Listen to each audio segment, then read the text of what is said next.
그들에게 별이 나타나고 천사가 나타나서 하나님을 찬송하고 그 천사들이 아기 예수 하나님께서 육을 입고 오셨다고 하는 사실을 알려줬단 말이에요. 그 소식을 듣고 어땠어요? 그들이 갔다 그랬어요. 그 장소로 갔다. 여러분, 우리가 믿음이라고 하는 거는요, 그냥 들어가는 게 아닙니다.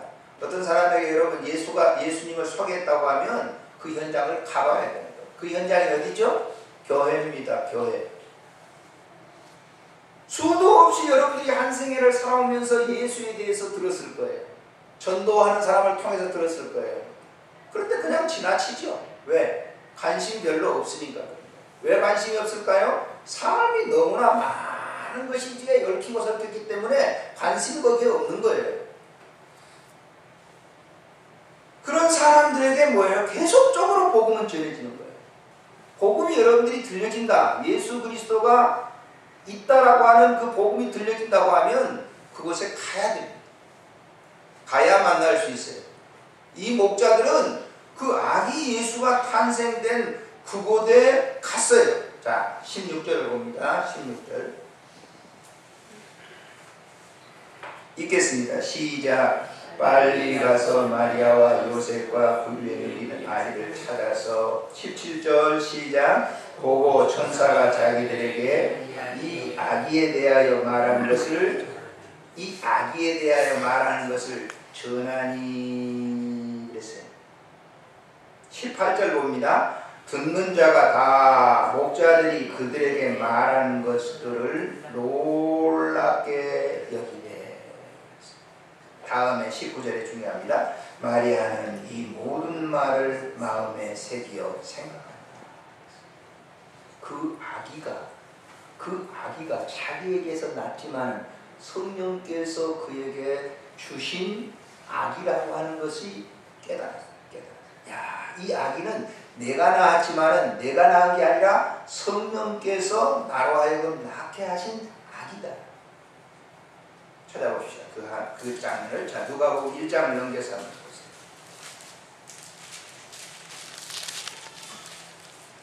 자, 누가복음 1장을 넘겨서 봅니다.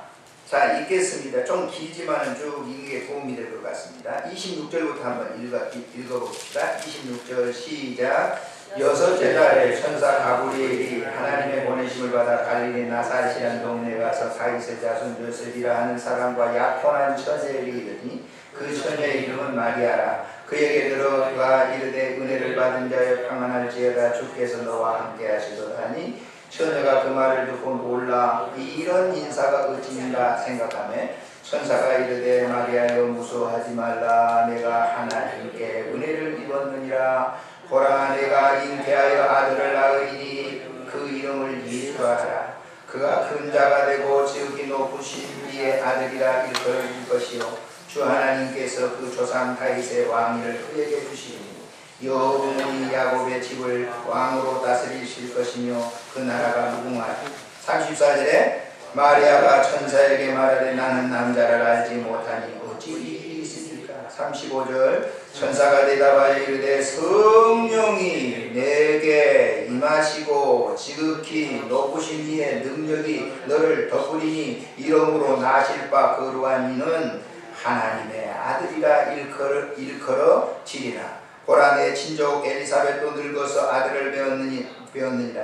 본래 임신하지 못한다고 알려진 이가 이미 6달이 되었나니 대저 하나님의 모든 말씀을 능하지 못하심이 없느니라. 38절이 중요합니다. 시작. 마리아가 이르되 주의 여종이오니 말씀대로 내게 이루어지이다 하며 천사가 떠나니라. 이것이 깨달아지는 거예요. 지금 목자들이 와가지고 천사들이 이렇게 얘기해서 내가 여기 왔는데요. 그 말을 듣고 마리아는 이 지금 내가 낳은 이 말 구유에 낳은 아들은 내 아들이 아니라 하나님의 아들이신 것을 알게 됐다. 할렐루야. 하나님의 아들인 것을 내가 비로소 생각하는 거예요. 인지된 거예요. 여러분 보세요. 동방박사들도 그들이 베들레헴까지 오게 된 것은 하나님의 지시에 의해서 큰 왕이 날 것이라고 하는 사실을 그들이 알았어요. 별을 보고. 그러나 보진 못했어요. 그래서 그들은 1년 내지 1년 6개월 걸리는 길을 낙타를 타고 그 광야 길을 옵니다. 와서 말 그 위에 나신 예수를 보고 그들은 황금과 유황과 몰약을 드리고 본국으로 돌아가니라 그랬어요. 목격하고. 그 본국에 돌아가서 뭐 했겠어요? 만왕으로 오신 예수 그리스도를 그들은 소개했을 거예요. 여기 목자들도 보세요. 와서 그 광경을 본 거예요. 보고 가서 난 다음에, 자, 이렇게 성경은 기록을 하고 있습니다. 자, 20절, 자, 20절을 봅니다. 시작. 목자들은 자기들에게 이르던 바와 같이 듣고, 20절 읽어요. 시작. 목자들은 자기들에게 이르던 바와 같이 듣고 그 모든 것으로 인하여 하나님께 영광을 돌리고 찬송하며 돌아가니라. 그래서 누가는 이 성경을 이렇게 기록하고 있는 거예요. 2000년 전의 역사적인 사실, 이건 역사적인 사실이에요. 역사가 뭡니까? 히스토리. 그분에 대해서 얘기하는데 예수 그리스도가 이렇게 오셨다고 하는 사실을 증거하는 거예요.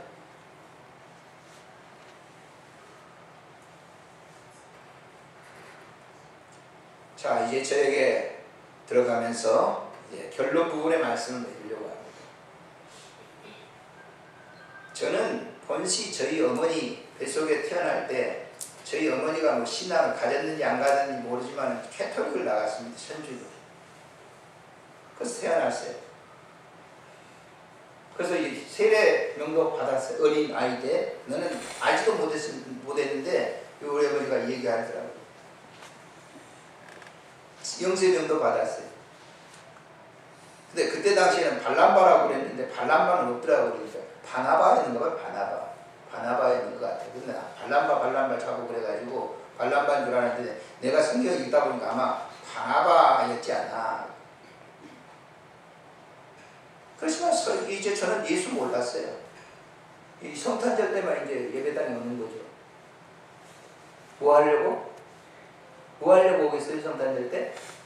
빵 주고, 이 고물자 주고, 구호물자를 주고, 그러니까 그거 얻어먹으려고 온 거예요. 이제 그거 얻어먹고 또 1년 동안 안 다녀요. 어쩌다 한 번씩 가는 거예요. 어쩌다 한 번씩.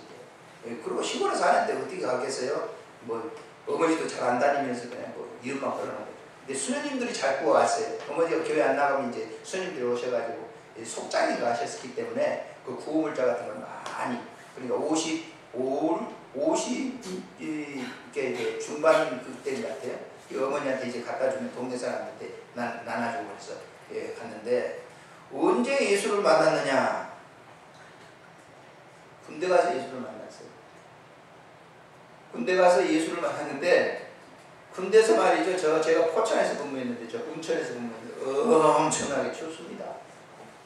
근데 그 겨울 되니까 제가 그 자대 배치 받을 때가 1월이었거든요. 1월. 그 얼마나 추워요. 그야말로 그때 당시에는 식기 같은 것도 전부 손으로 닦습니다.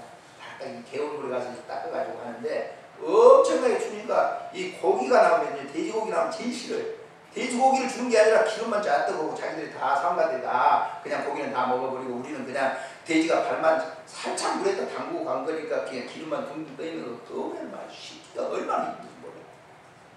그럼 그냥 그 타올로 그냥 다 닦아가지고 이제 올려놓고 이제 점심때가 주일날 있잖아요. 주일날 일요일날이면 라면을 끓여줘야 돼요. 고참들한테 라면을 항구 같은 거 있잖아요. 근데 항구 그래가지고 저 산에 가가지고 나무를 주워다가 그걸 호호 불어가지고 라면을 갖다 끓여주는데 좀 퉁퉁 불었다면 난리는 나는 거예요. 빠따 맞고 그러니까 그거 싫어가지고 야 교회 갈 사람 그러니까 어린 시절에 천주교 나가 거 생각하고 이제 군종이 부르니까 나갔어요. 아 쉬러 나가보니까 좋잖아요. 첫째는 라면 안 끓여줘. 또 두 번째는 저 고참들 뭐 잔소리 안 들어줘. 갔다 오면 또 문제지.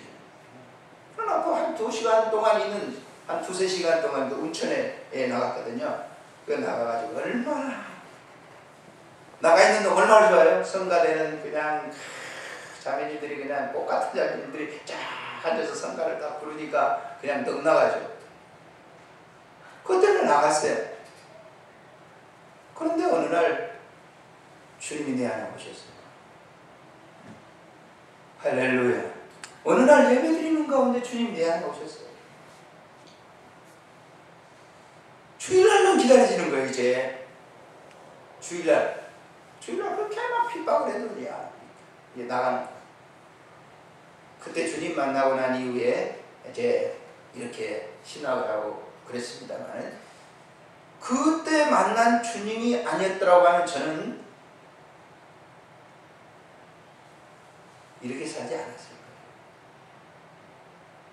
거예요. 어떻게든지 살겠죠. 제 삶의 모든 것들이 완전히 방향 전환한 거예요. 저는 서울에 처음에 올라올 때도 돈 벌어야 되겠다고 하는 목적으로 가득 차 있었어요. 어떻게든지 수단과 방법을 가리지 않고 돈을 벌어야 되겠다. 그런데 그 주님이 내 안에 계셔가지고 서울 처음 올라가지고 뭐부터 찾은 줄 알아요? 예배당부터, 교회. 어느 교회? 그때 당시에는 새 찬송가를 썼기 때문에 새 찬송가 쓰는 교회만 찾아가는 거예요. 그 감리교도 갔고 뭐 성결교도 가봤고, 근데 아니에요. 새 찬송가 쓰는 교회가 저 서대문에 있는 서대문 장로교회에 있는, 지금도 교회에 있습니다. 큰 교회입니다만, 그 교회에 이제 나가가지고 처음 가가지고 수요일날 갔는데, 수요일날 갔을 때 전도사님 여기 얘기했어요. 전도사님, 나 여기 저 시골에서 제가 한 1년 동안 교사했는데요, 선생 안 시켜주면 제가 이 교회 안 나옵니다. 다음 주간에 이제 목사님한테 얘기해가지고 선생 시켜주세요. 그랬더니 그때 당시에 장성철 목사님이셨는데 저를 선생 시켜줬어요.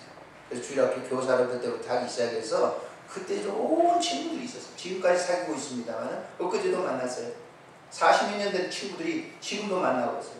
두 분은 장로 되고 나는 목사 되고, 그 셋이 산에 올라가서 기도하다가 나는 목사 된다고 하고, 목사 된다고 아니라 주님이 내 안에 오셔가지고 나를 그렇게 인도하셨죠. 두 분은 장로님 돼가지고 그러기 때문에 핸들링이 된 거예요. 아마 그렇지 않고 그랬다고 하면 저도 괜찮게 살았겠죠. 뭐 거지로 살았을는지 모르지만은, 그러나 그냥 이렇게 살진 않았을 거예요. 그 주님을 만나고 난 이후에 신학을 하고 목회를 하는 지금 이 과정에 상당히 어려운 것들이 있죠. 그러나 후회하지 않아요. 내 인생의 삶 속에 이렇게 주님이 나를 들었었다고 하는 그런 사실 속에서는 저는 전혀 후회하지 않아요. 지금도 예수는 제 이름을 통해서 드러나고 있음을 믿으시기를 바랍니다. 언제까지 할 거예요? 누가 하시는 거죠? 주님이 하시는 거죠.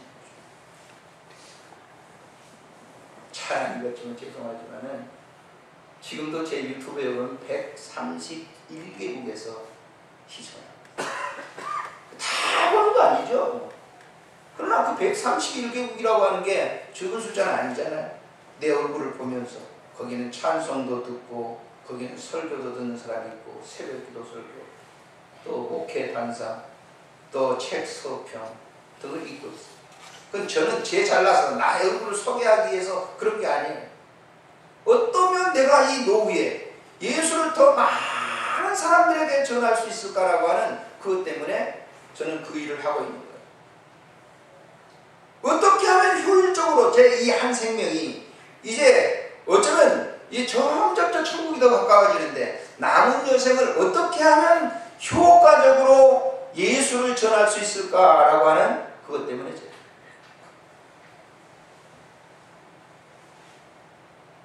그래서 이 손자도 그 도구로 지금 사용하고 있다니까요. 할렐루야. 손자도 그 도구로 사용되고 있어요. 손자. 아마 그놈도 그렇게 큰 인물이 될 줄 알고 저는 기도하고 있습니다. 우리의 모든 후손들이 계속적으로 이어지도록, 목자들에게 복음이 전해지고, 박사들에게 전해지고, 막달라 이 마리아에게 전해진 이 사실은 주님이 이 세상에 재림할 그때까지 계속돼야 하는 사역이기 때문에 그 사역을 하는 거예요. 사랑하는 성도들이여, 저는 설교를 마치면서 여러분들에게 꼭 이 말씀을 드리고 싶습니다. 필요하셔서 여러분들에게 이 재단에 하나님 보내주셨어요. 성탄절이라고 하는 이때에 주님이 여러분들을 필요하시기 때문에 지금 보내주셨는데 그 주님을 여러분의 마음속에 모시기를 주의 이름으로 축복합니다. 그러면 여러분들이 나가서 친구들을 만났을 때 어떻게 하면 내 삶 전체를 예수를 위해서 전하게 할 것인가 라고 하는 그 숙제를 안고 늘 여러분은 살아갈 것입니다. 하나님 나라 가보세요. 그 나라 가서는 여러분들을 가장 주님이 칭찬하십니다. 그래, 내가 할 일을 네가 다 수고했다. 착하고 충성된 종. 할렐루야. 다시 한번 말씀드립니다. 예수 전하십시오. 만난 예수를 전하십시오.